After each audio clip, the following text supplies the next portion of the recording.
this? It's Noah's Ark. Can you imagine?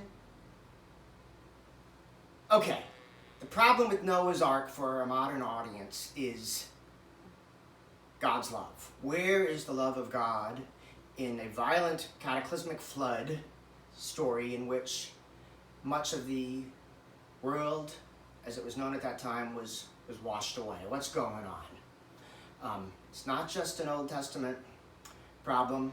Think of Jesus' parable of the guy who built his house on the sand, and when the cataclysmic torrential flood came, everything was wiped clean. But what's this all about in both Testaments? What is all this flood language about? In order to understand it and what God is doing, you've got to put yourself into the story. This is not a story about God wrathfully, vengefully punishing the sorts of sins and mistakes that are made in the quotidian, mundane, banal, workaday world. In the story, in the line of the story, the world is so violently eating itself up, consuming itself with vengeance and violence, that for its own, out of mercy, God has to ease that journey. And you've got to put yourself into God's emotional state. Yeah, I said God's pathos. God isn't acting out of vengeance here or wrath. You need to look at Genesis 6:6. That's really the key to God's vulnerability and God's broken heart, that God's world is eating itself up.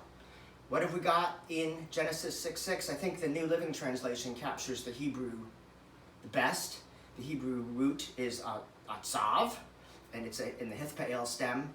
And the New Living Translation translates it, captures the hithpael, that the situation of the world consuming itself and eating itself up broke God's heart.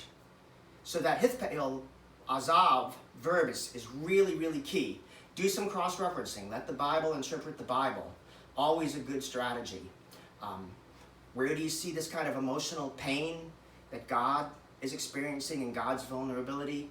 In places like 2 Samuel 19:2, where David is grieving the death of Absalom, how Absalom's, his beloved son, had hung himself and done himself in, self-destructed. You see it in Isaiah 54:6, the same hithpael of atzav, where Isaiah is describing the sad, mourning, broken-hearted situation of Israel after the exile had done it in, and how it was in so much pain. This is the situation out of which God grapples with the world and births something new.